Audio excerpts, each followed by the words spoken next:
क्या बिहार में चुनाव से पहले फंस गए हैं नीतीश कुमार?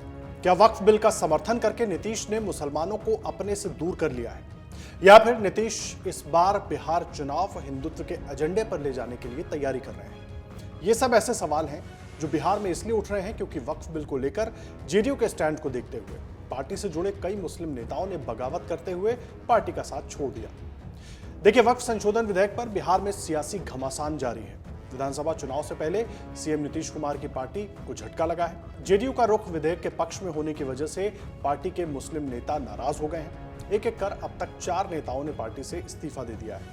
इनमें अल्पसंख्यक प्रकोष्ठ के प्रदेश सचिव मोहम्मद शहनवाज मलिक, प्रदेश महासचिव मोहम्मद तबरेज सिद्दीकी अलीग, भोजपुर से पार्टी सदस्य मोहम्मद दिलशान राइन और जेडीयू के पूर्वी चंपारण जिला चिकित्सा प्रकोष्ठ के प्रवक्ता कासिम अंसारी ने इस्तीफा दे दिया। इन नेताओं ने वक्फ संशोधन विधेयक पर जेडीयू के रुख को लेकर नाराजगी जताई है। कहा कि पार्टी ने लाखों मुसलमानों का भरोसा तोड़ दिया है। वहीं जेडीयू के प्रवक्ता राजीव रंजन ने कहा कि इस्तीफा देने वाले नेताओं का पार्टी से कोई लेना देना नहीं है, न पदाधिकारी रहे हैं और न ही पार्टी की गतिविधि में शामिल रहे हैं। राजीव रंजन ने कहा कि स्वार्थी तत्वों के इशारे पर यह अफवाह फैलाई जा रही है कि ये लोग जेडीयू से जुड़े थे। पुरजोर शब्दों में इसका खंडन करता हूं। इन नेताओं का पार्टी से कोई लेना देना नहीं है। आगे राजीव रंजन ने कहा कि गुलाम गौस, गुलाम रसूल बलियावी जैसे नेता पार्टी के साथ खड़े हैं। नीतीश कुमार वक्फ विधेयक के साथ हैं।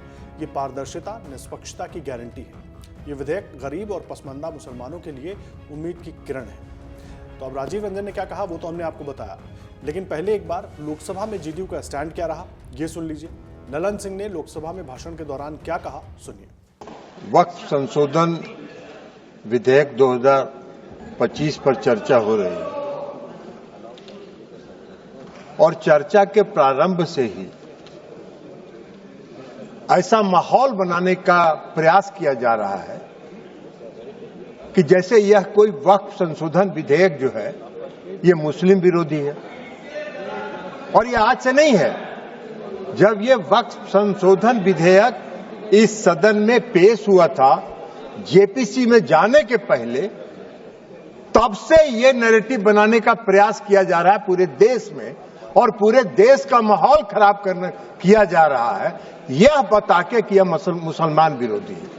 कहीं से ये मुसलमान विरोधी नहीं है, कहीं से मुसलमान विरोधी नहीं है। क्या है वक्फ? वक्फ कोई मुस्लिम संस्था है क्या? वक्फ एक तरह का ट्रस्ट है, जो ट्रस्ट मुसलमानों के हक में काम करने के लिए बनाया जाता है। मुस्लिम कोई धार्मिक संस्था नहीं है वक्फ। ऐसा नैरेटिव बनाया जा रहा है जैसे यह कोई मुसलमान, हाँ उस ट्रस्ट को यह हक है, उस ट्रस्ट को यह अधिकार होना चाहिए कि वो मुसलमान समुदाय के हर वर्ग के साथ, चाहे वो महिला हो, पुरुष हो, गरीब हो, अमीर हो, पिछड़े हो, अति पिछड़े हो, सभी वर्ग के लोगों के साथ न्याय करे, जो नहीं हो रहा है। क्या है वक्फ? वक्फ तो एक धार्मिक संस्था नहीं है, विनियामक है और प्रशासनिक निकाय है जो मुसलमानों के हक के लिए काम करती है। आज उसको नैरेटिव बनाया जा रहा है। क्यों नैरेटिव बनाया जा रहा है? आप मोदी जी को कोस रहे हैं। अरे भाई, मोदी जी का चेहरा अगर आपको पसंद नहीं आता है तो मत देखिए मोदी जी की तरफ, उनके अच्छे काम का प्रशंसा करिए, यही काम करिए। अब सवाल यह है कि अगर चुनाव से कुछ महीने पहले बिहार में मुसलमान नीतीश से नाराज हुए तो इससे किसे फायदा होगा और किसे नुकसान? ऐसा हम इसलिए कह रहे हैं क्योंकि यह पहली बार हुआ है जब नीतीश कुमार के इफ्तार आयोजन का विरोध हुआ। विरोध की वजह थी वक्फ संशोधन विधेयक 2024, जिस पर नीतीश कुमार की पार्टी जेडीयू ने समर्थन दिया है। इस विरोध की वजह से नीतीश कुमार और बिहार के मुसलमानों के बीच की बढ़ती दूरी सार्वजनिक हो गई है। हालांकि नीतीश कुमार ने अपने पूरे कार्यकाल में मुस्लिम समाज को अपने साथ, अपनी पार्टी के साथ जोड़े रखने की भरपूर कोशिश की है। नीतीश कुमार जब सत्ता में आए थे तब से उन्होंने सबके साथ मुस्लिम समाज के लिए भी काम करना जारी रखा। नीतीश कुमार ने 20% के अति पिछड़ा आरक्षण के फैसले को लागू किया था, जिसमें मुस्लिम तबके भी शामिल थे। भागलपुर दंगे पर कमेटी का गठन और कब्रिस्तान की घेराबंदी जैसे मुद्दों पर भी उन्होंने ध्यान दिया। यही नहीं, नीतीश कुमार ने संसद में मुस्लिम नेताओं के प्रतिनिधित्व का भी ध्यान रखा था। नीतीश ने 5 मुस्लिम नेताओं को राज्यसभा भेजा 2014 तक। फरवरी में जब प्रधानमंत्री नरेंद्र मोदी भागलपुर पहुंचे थे तब नीतीश ने इस बात का जिक्र किया था कि पिछली सरकारें मुस्लिम समाज का वोट लेती हैं और हिंदू मुसलमान करवाती हैं। उनकी पार्टी के नेता भी ये बात कह चुके हैं कि मुसलमानों का वोट हमें नहीं मिलता। तो अब अगले चुनाव के लिए जेडीयू ने क्या अपना स्टैंड बदल लिया है? साल 2015 के चुनाव की अगर बात करें तो नीतीश की पार्टी को आरजेडी के साथ ही मुस्लिम वोट भी खूब मिला था।